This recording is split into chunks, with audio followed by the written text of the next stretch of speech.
Hey everyone, this is James from Mad River Homestead, and today I just want to show you what I do with compost. This is the very first thing I built when we moved to this property a couple of years ago. So I want to show you what I did to build it, and then kind of show you the weekly thing that I do, and then I'll talk a little bit more about what I'll do for the winter as well. So hopefully this is helpful to someone and enjoyable to watch. Thanks. So one of the first things that I did was I went to Lowe's. I loaded up on pallets. I did some other things with pallets as well. And this was the compost bins that I built. So they're very, very easy to do. By the way, I just did this so I can kind of latch that in there to keep it from falling. And what you can see inside here is I've put that hardware cloth around the bottom because I found that the chickens, they were reaching through and taking half my compost outside of the compost bin. Now, every week I go ahead and turn the pile from one side into the next. And I always leave a little bit. The chickens like to come in and scratch. And my hope is if they have a little bit left here to scratch in, they won't mess with my pile that's working. So that doesn't always happen though, as I came out here today and saw that they've scratched it out a little bit, but it was still working pretty good. But anyway, I'll go ahead and show you what I do to transfer from one to the other.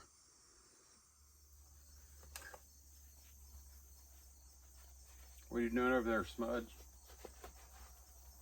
All right, so what I do is I'll move this, just kind of move it over out of the way.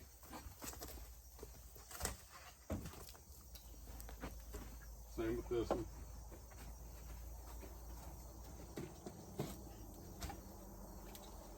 Now what I have here in this bucket is our weekly scraps from the kitchen. So we'll just save anything green. That's the nitrogen that I need to add to the pile. So over here, just kind of scrape this together.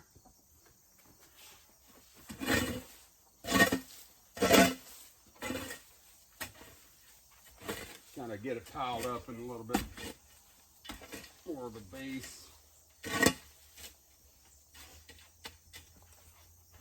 And then I just pour this right on top of it. It's got coffee grounds in it.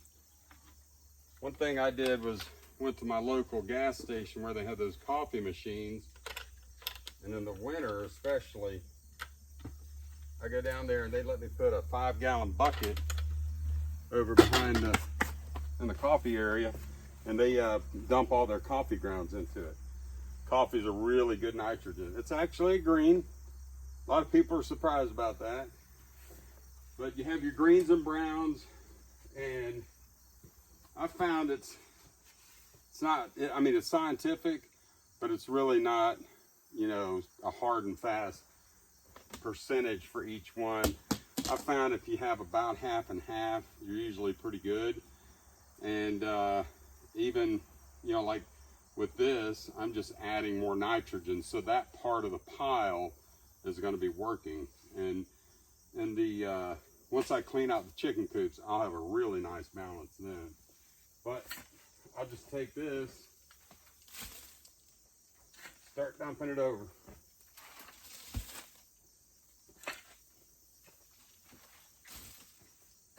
It ain't easy, especially when the pile gets really big, but it is definitely worth it. Because this right here, it's black gold. That is really, really good stuff. Put that on your plants in your garden, or work it into the garden. And it just makes things grow so much better, balances out the soil.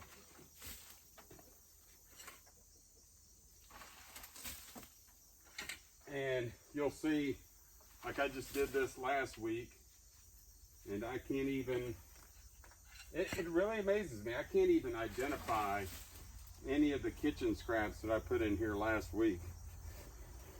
So it's really an amazing process. One thing I would definitely recommend that you do if you're going to start doing compost, is get one of these thermometers. It's specifically for compost. And let me just hold this up here so you can see. You want to be operating in the green. So that's going to be around 100 degrees to anywhere from about 100 to 140. If you're getting too hot, it can actually burn, and which is good if you're, if you got some weeds or, something that you need to extinguish the life out of, so to speak, then you can let it go ahead and get hot. But you don't want to stay on that higher temperature for too long of a period. So I definitely recommend you get one of those.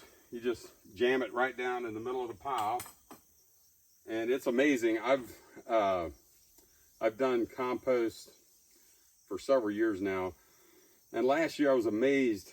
Came out here, had about 2 inches of snow on top of the compost pile, and this thermometer was reading around 110 degrees.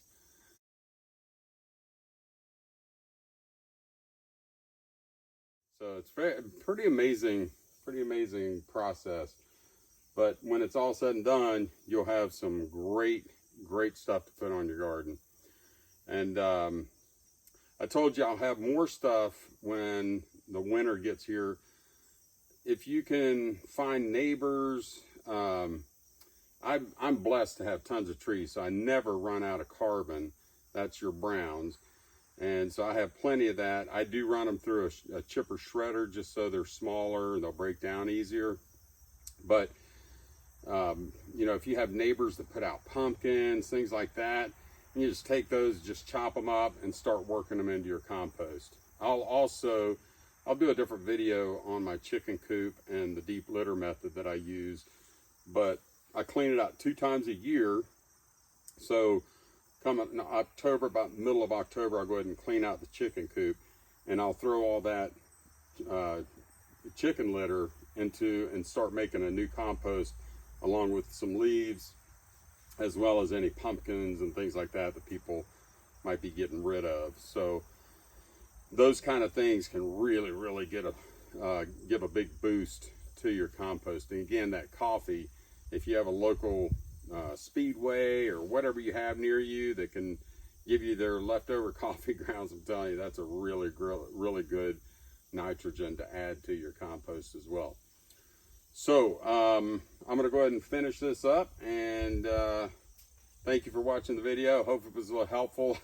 I don't go into any big detail. If you have any questions or anything, I'll answer anything I can. But composting is easy. You can usually just do it from stuff that you have already, and it's just easy to do. And these, in my opinion, this is the best way to make a compost bin.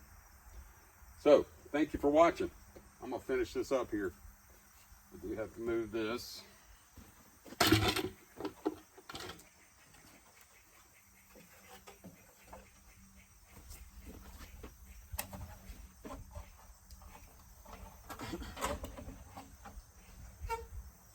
I do that so it doesn't all just fall out, or it'll fall up against that.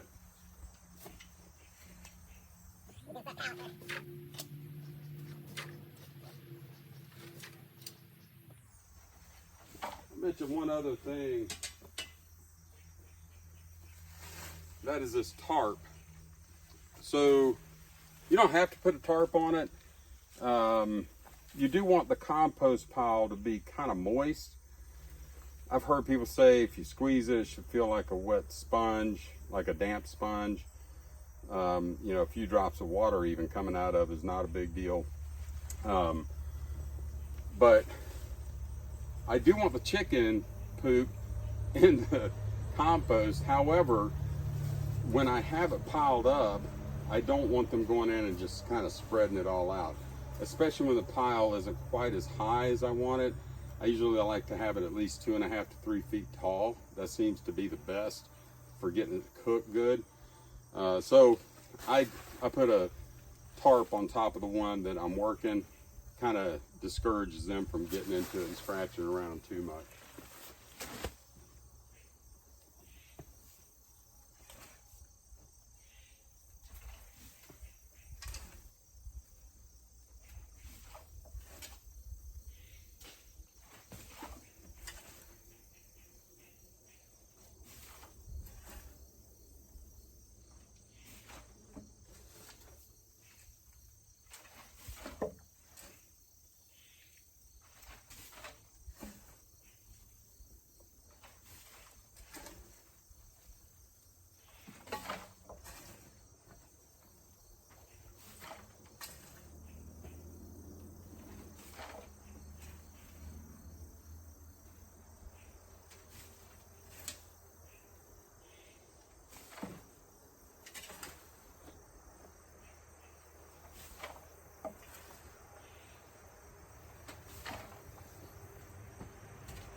Thanks again for watching.